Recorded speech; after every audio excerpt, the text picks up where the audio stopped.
Herzlich willkommen zu Biotopia Lab at Home. Heute wollen wir uns mit der DNA beschäftigen. Sie ist der Träger unserer Erbinformation.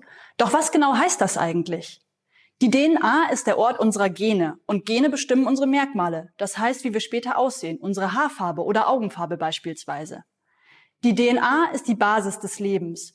Doch wo genau kommt sie eigentlich in uns selbst vor? Wie alle Lebewesen bestehen auch wir aus unglaublich vielen Zellen. Es sind an der Zahl 100 Billionen. Das ist eine 10 mit 14 Nullern dran. Wenn wir die DNA-Stränge einer einzelnen Zelle aneinanderreihen, dann ist diese ungefähr 1,80 Meter lang.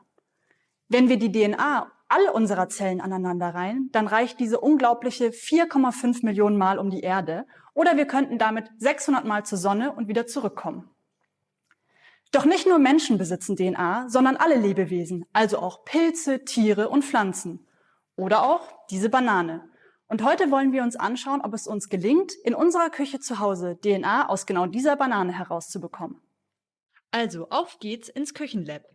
Neben der Banane brauchen wir eine Küchenrolle, einen Trichter, Speisesalz, etwas Wasser, Händedesinfektionsmittel, Spülmittel, eine Schere, Löffel, ein Gefäß und eine Plastiktüte.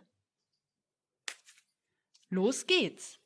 Du nimmst ein Stück der Banane und gibst sie mit einem Teelöffel Salz und einem Esslöffel Spülmittel in eine Plastiktüte. Das Salz erhöht die Löslichkeit der DNA und das Spülmittel löst die Zellmembran auf. Gieße noch etwas Wasser dazu, verschließe die Plastiktüte gut und zermatsche alles gründlich. Das bricht die Zellen auf und die DNA wird freigesetzt.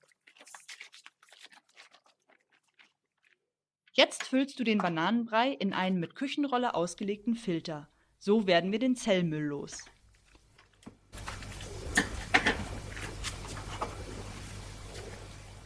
Jetzt lassen wir den Bananenbrei langsam durch den Filter tropfen.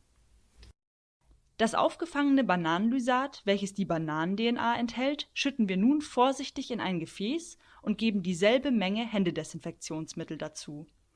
Der darin enthaltene Alkohol entzieht der DNA die Wasserhülle und sie fällt als weißliche Fäden aus. Jetzt können wir die Bananen-DNA endlich sehen. Wer Lust hat, kann nun versuchen, die DNA mit einem Zahnstocher herauszuangeln. Wir vom Biotopia Lab wünschen euch viel Spaß beim Forschen.